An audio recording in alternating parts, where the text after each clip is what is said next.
Hi there, welcome to a special edition of my 10-minute moan where I have got a fantastic guest. I'm humbled and honoured to have AY Audits, very well known guy who's been going around the country showing and educating us what exactly is going on in our many asylum hotels. So, AY Audits, how are you today, my friend? Yeah, I'm good, thanks, Craig. Yourself, buddy? I'm getting there, mate. We're getting there. Thanks for coming on, and I enjoyed your company last night on the 3.5 hour live that we had. That was entertaining. So thanks very much for doing that, also, buddy. Now, I'm conscious you're busy today. I know you're up till later on, and fair play to you. And so I don't want to keep you too long. So I'm just going to get straight into a couple of three questions. AY, first of all, for those who live in the moon and don't know who AY Audits is and what you do, just a brief outline of what you do, and probably more important to me, why did you start doing it? So, I guess the first part would be why did I start? Why did I start doing it?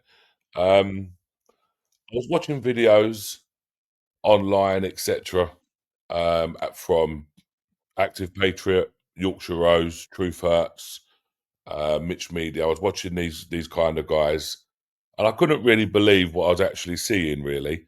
And I thought, I need to see for myself. So I picked up a camera.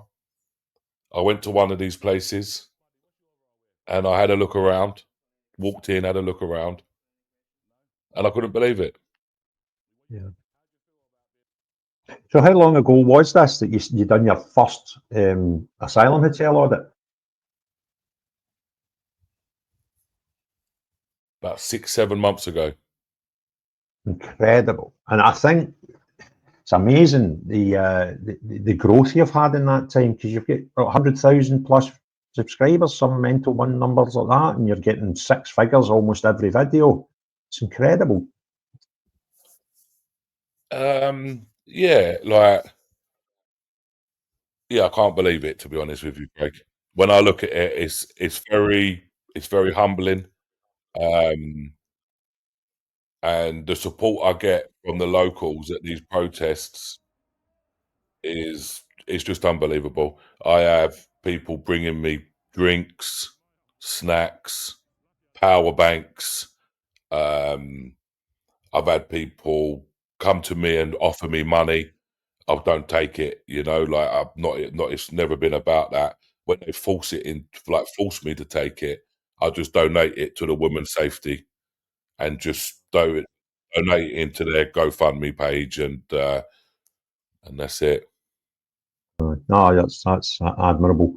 Now, you came to Scotland recently, and that's kind of why I was interested in talking to you, mate. Now, you're not from Scotland. Why Scotland? What drove you to come all the way up here and spend a bit of time here?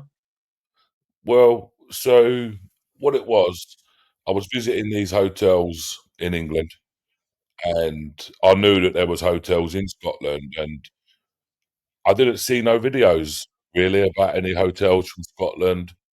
Um, so I thought to myself, this needs highlighting, and we need to show Scottish people as well. Even though I had like a small Scottish audience previous to that, and I'd get a lot of messages like, "Oh, please come to this hotel. Please, can you visit this hotel?"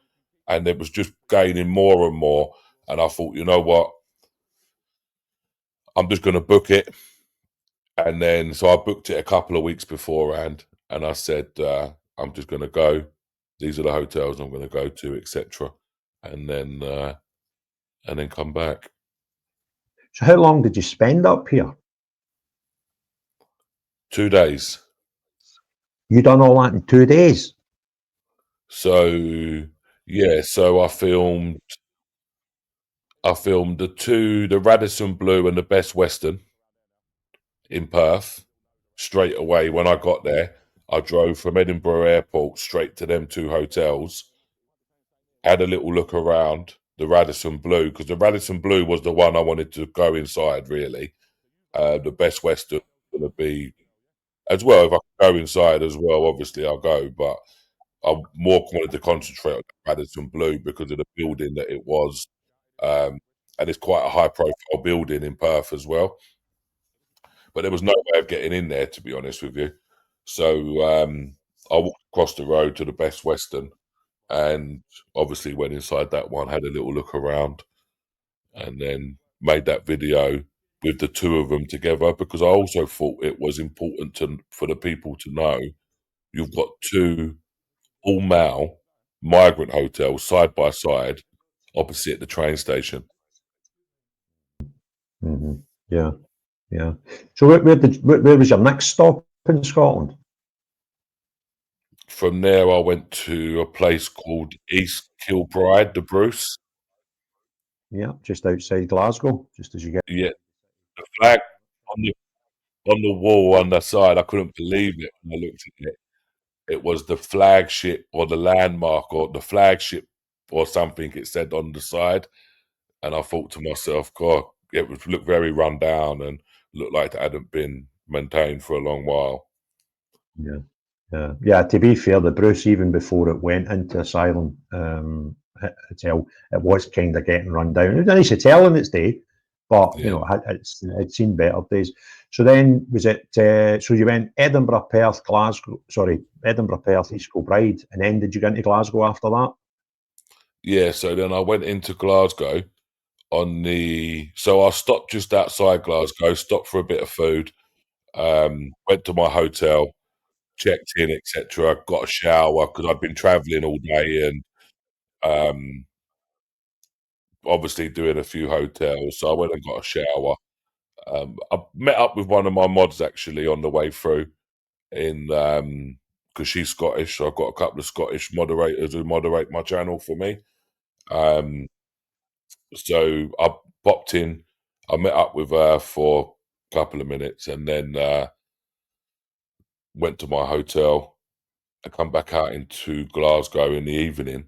And what I was seeing, this was a Friday evening. I couldn't believe it, Craig. We had like 5 hotels, one, two, three, like 4 hotels, I think, in this one strip of road. And I think you would call them something else. I think you'd call them like boarding houses or something. We'd call them hotels here, or because they are like hotels, but there was no security or anything. These people were just allowed to come and go, and like there was just up the road, you could within eyesight, there was just scantily clad females at these bars, and it was yeah, it was a recipe for disaster, to be honest with you. But And that's some day. So you've travelled all the way up, got to Edinburgh, take it you hired a car, Perth, then East Kilbride, then Glasgow. That's a bit of graft. So you've stayed. What did you do in day two? Was day two travelling home, or did you do more hotels after Glasgow? no, so we went to something happened on the last hotel I visited, and the police basically said to me, if you go in, you are not allowed. I was banned from every hotel in Glasgow from that moment. Yeah, like from the moment like a big van pulled up, one of the right vans pulled up, about 8 or 10 of them jumped out and was like, listen, if you go into any more hotels in Scotland tonight, you are getting nicked. No ifs, no buts, no maybes, no nothing. I was like, okay. So I took a step back, spoke to my lawyer, and he says to me, "Look, take you can take the nick in," he said, "and you'll probably win it." He said, "But then you it's not about getting nicked, you know what I mean? Like, sometimes you gotta be smarter." And I thought, "Nah, you know what? I'm in Scotland." I just thought, "You know what? Cut my losses." The next day, there was a UKIP march, so I thought I'll go and film that. There was a couple of my moderators were going, and I thought after that, we can just go for a bit of food. Um And so I went for a bit of food with a couple of my moderators after that. And then I got personal friends in Livingston. So I thought, right, while I'm there, I can actually just go and see them for a couple of hours because they're personal friends of mine, um, and see them for a couple of hours. Then I just got a hotel close to the airport because I had to come back early the next morning because of the protest that was happening at Epping. So I come back early that morning on the Sunday, and then I will film the protest at Epping on Sunday evening.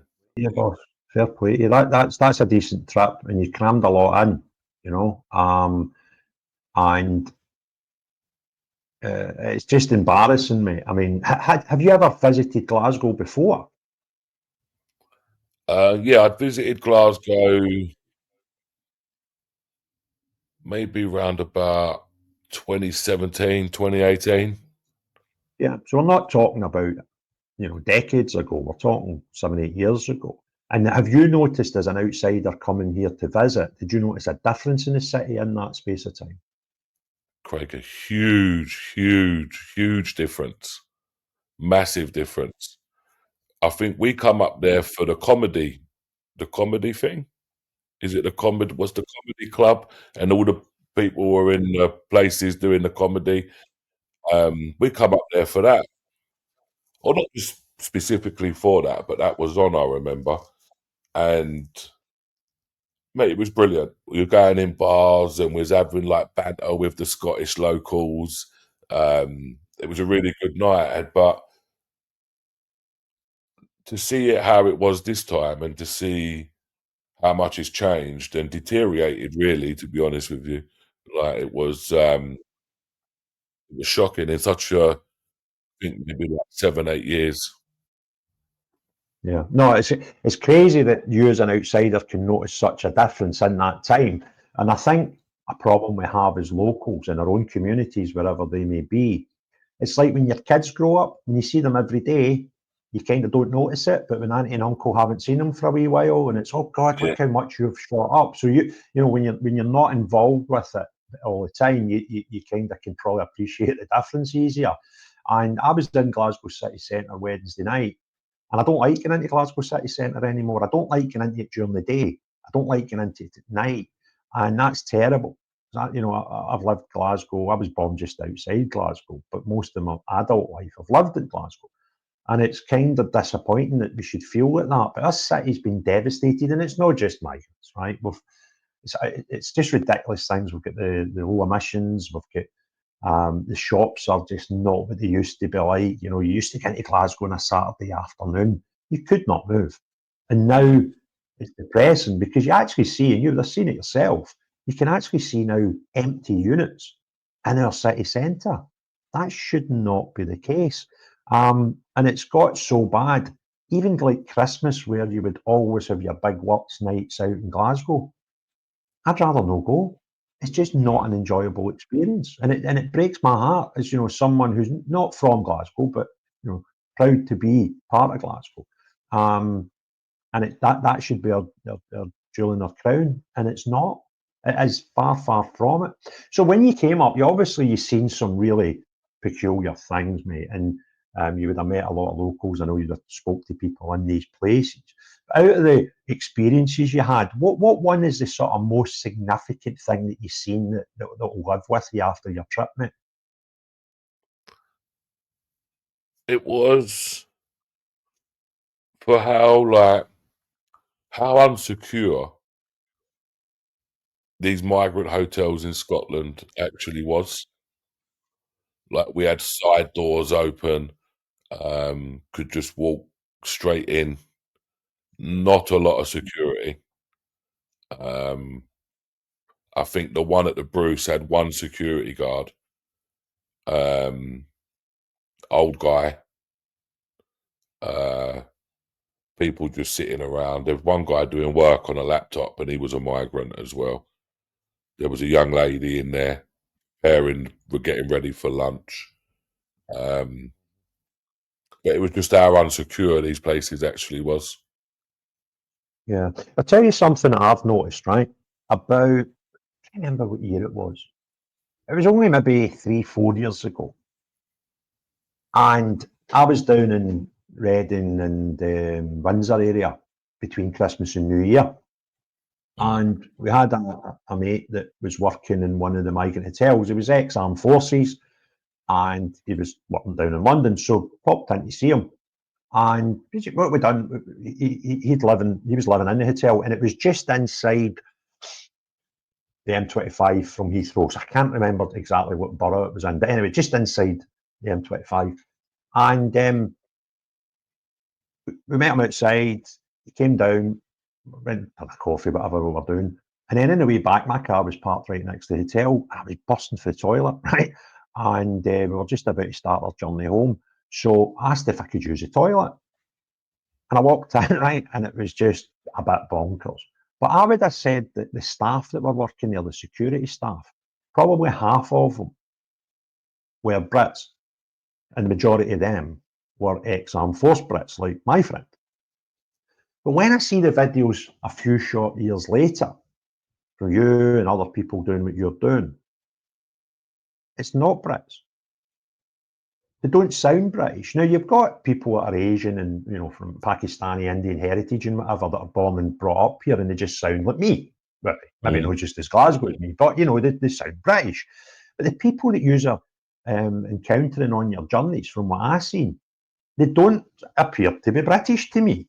Is that a true reflection in what's going on out there, or am I just seeing it slightly different somehow?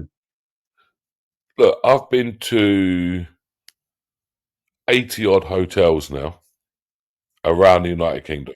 Yeah. Now, that's not all of them.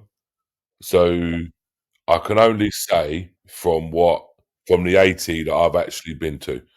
And you're talking about, other than 2, 3, I think I've only met 3 hotels that have actually had English or British, white British security in them. Yeah, that's incredible. Now, okay, when I'm talking about 3, 4 years ago, and I was in this one hotel, that's not a fair comparison, right? However, I've since spoke to the guy that worked here because he's back up here, he's out of that industry. And I said to him, what's happening here? And he said, well, to start off with, they would go and get a security company to provide security for X amount of hotels. And it was predominantly guys who had security companies who were ex-British Armed Forces. So the staff would be British ex-armed forces. The guy he worked for, I think he served with them abroad in a conflict.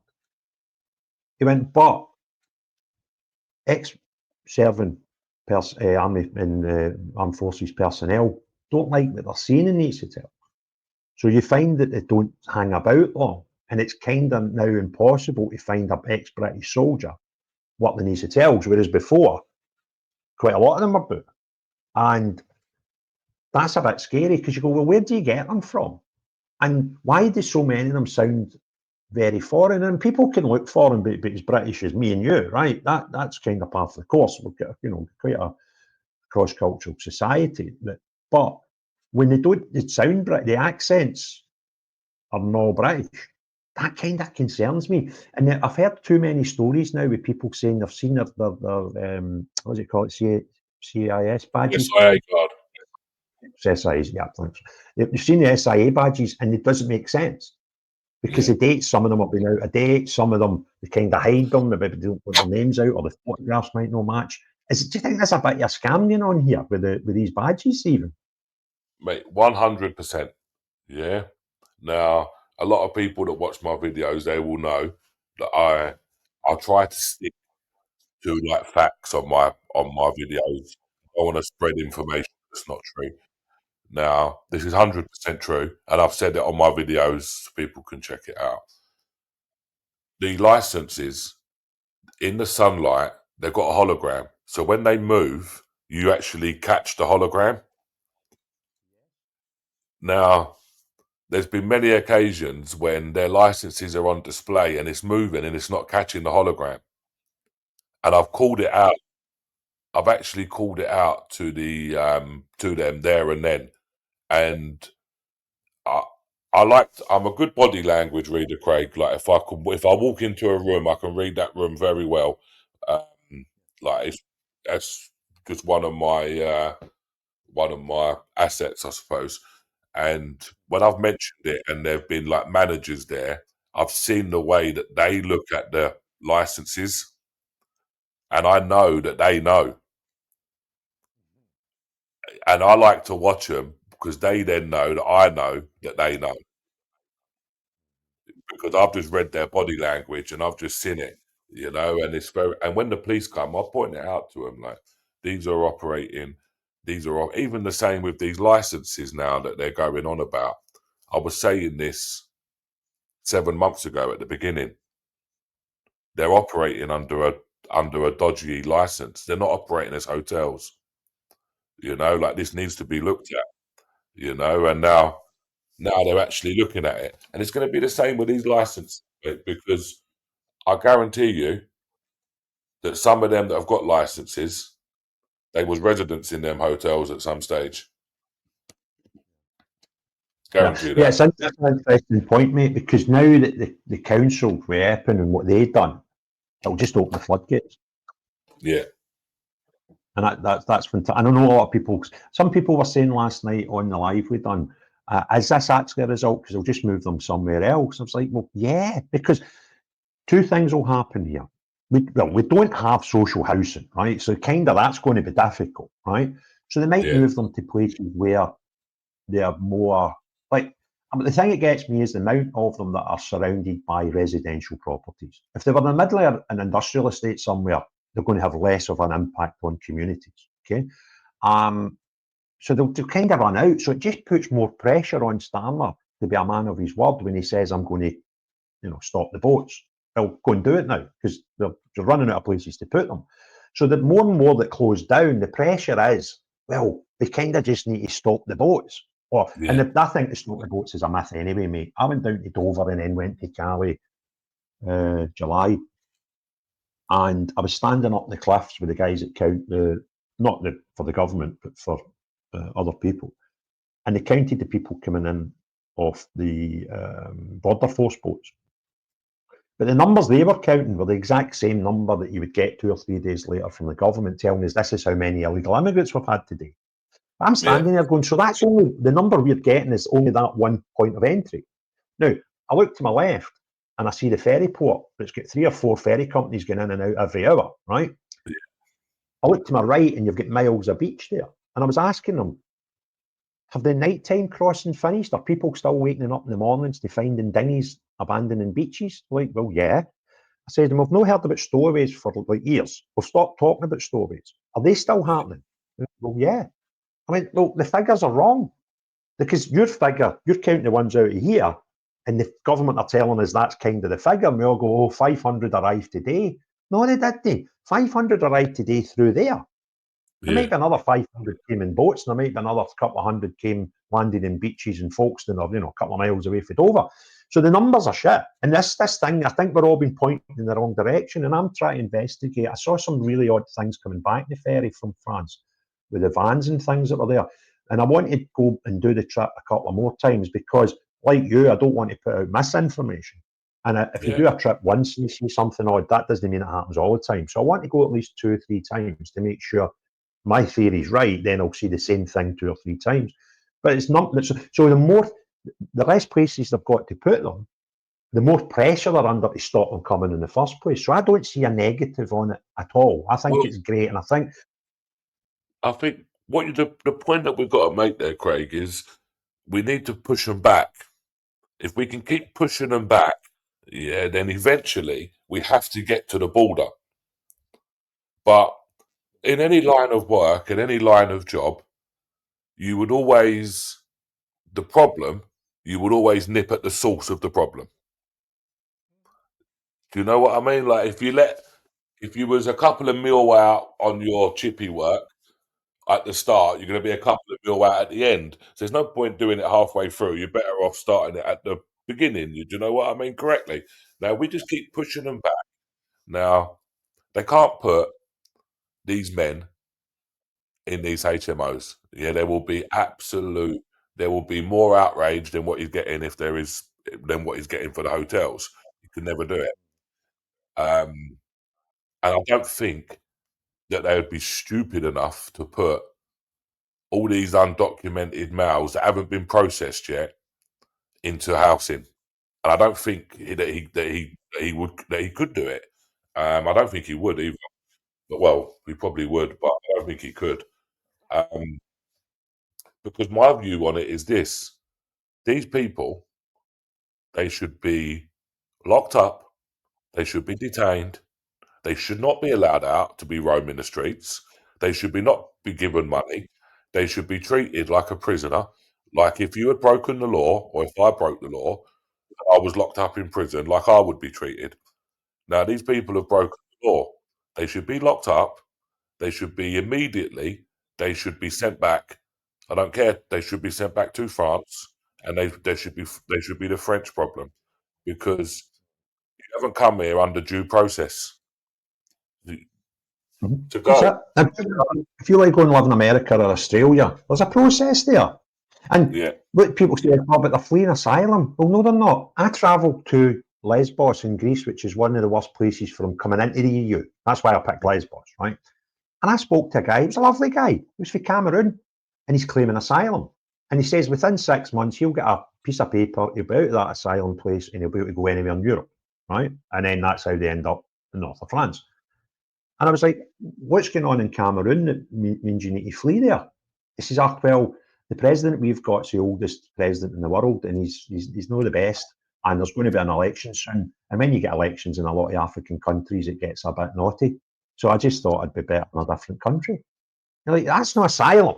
No, no. listen, the guy, and he was telling me loads of things and loads of information that, and made me more knowledgeable about the whole thing. So, I didn't dislike him, but you think, that he's not the problem is it's allowed, and if you allow people to benefit from your system, then of course they're going to try and benefit from it. And thankfully, he was heading for Luxembourg. His final destination idea was the UK. But so these people are fleeing. Well, no, they're not, right? Because there's no civil war in Cameroon. And even if you were a genuine asylum seeker fleeing for your own safety, there's two things I would do. I would get to the nearest place I could where I felt safe and seek sanctuary there. And I'd take my bloody family with me. Mm. So when you do 100%. neither of those, yeah, you've got to question. And I keep saying as well, if you go anywhere in Europe and want to come to the UK, you can get EasyJet or Wizz Airlines or all these people for less than 100 quid. Why do you need to get to pay a people trafficker between 2,000 and 6,000 euros? That's just ridiculous. That doesn't make sense either. And when things don't make sense, it's normally because they are not true. Now, mate, I'm really conscious that we're almost hitting half an hour, and I asked you for 10 minutes of your time, and I know you've got things to do today. Can I ask you one last question, which is a funny Go on, one? I man. was thinking about see, when you phoned me earlier, I was actually sitting watching one of your videos, right? And I thought, I've watched two of his videos back to back. He's been arrested in both of them, but kind of released on the spot. How many times have you been detained or arrested in your travels so far? 1, 2, I think 3. I think only 3 times, I think. Well, I've got some ratio. I've managed to watch two of the videos back to back. There was one I was watching, and the guys were claiming that you'd assaulted them. And you're like, to the cop, I think she actually put you under arrest. She read you your rights. And Yeah. you were like, well, do you want to watch what happened to you? And that's what I was watching when you phoned. I take it they let you away and they de-arrested you at that point. Yeah, because it was like clear as day. I never assaulted anybody. Um, I never assaulted anybody. I just be myself, and that was it. And she put me under arrest. It was luckily enough that male officer was there, because he turned around and said, "Can you show us the footage?" I said, "Yeah, of course I can." And we showed him the footage, and it was like, "Look, it's clear as day. I didn't assault them." Yeah, so then they de-arrested me. I've got a banning order from Surrey, so I've got a community protection notice where I'm banned from the whole county, not just migrant hotels. I'm the whole county of Surrey. If I can't even if I'm allowed to drive through it, but I'm not allowed to get out of the vehicle. So if I'm driving through Surrey, I've got to make sure I top up with fuel on the way before I go in the county. Because if I start running, I've got to go to the toilet, the lot, because I'm not allowed to stop in Surrey. Oh, for unbelievable, a mate. year. That's bonkers. That's just bonkers. Well, look, mate, I really appreciate your time. It's been great talking to you last night. It's been great talking to you today. I wish you nothing but the best of luck in what you're doing. You're doing a sterling job. And I do genuinely, the reason I wanted to reach out to you was there are some people starting to do this, what you're doing up here. And I hope they see you as an inspiration to go and do similar. And the way you're doing it, I think you do it very dignified as well, and respectful, which is refreshing. And best of luck to you, mate, going forward. Stay safe and don't get arrested, eh? Yeah, I try not to, Craig. Thanks for having me. It's been nice talking to you. We'll do it again sometime as well. And to anybody else, yeah, to anybody else that's actually thinking about going out with a camera um, to these hotels, then the advice I can give to you is this: just be yourself, talk to people respectfully. Well, basically, just treat people how they would treat you. Um, have a look at what you want to have a look at. It doesn't matter about the views. It doesn't. These don't come into it. It doesn't matter if 100 people see it or 1,000 or 100,000. As long as people are seeing it, that's all. That's all that matters, really. To be honest with you. Right. No, you're a top man, mate, and thanks very much. Well, folks, I hope you enjoyed that chat as much as I did, and I did promise my friend it would be 10 minutes, and we're now at 32 already, so I do apologise. So I hope you all enjoyed it. If you have enjoyed it, do three things. Click the thumbs up, hit the share and show it to your friends, and put some comments below, and that'll help YouTube put it in front of more people. And if you've not already done so, please consider subscribing to my channel and AY's channel with the address below is X and YouTube. However, the most important thing of all, unless you're the type of person that comes here telling lies to cheat the system and benefit financially from the good people in the United Kingdom, or you are the people who are allowing it to happen, then not you. But everyone else, have a great day. Cheery bye now.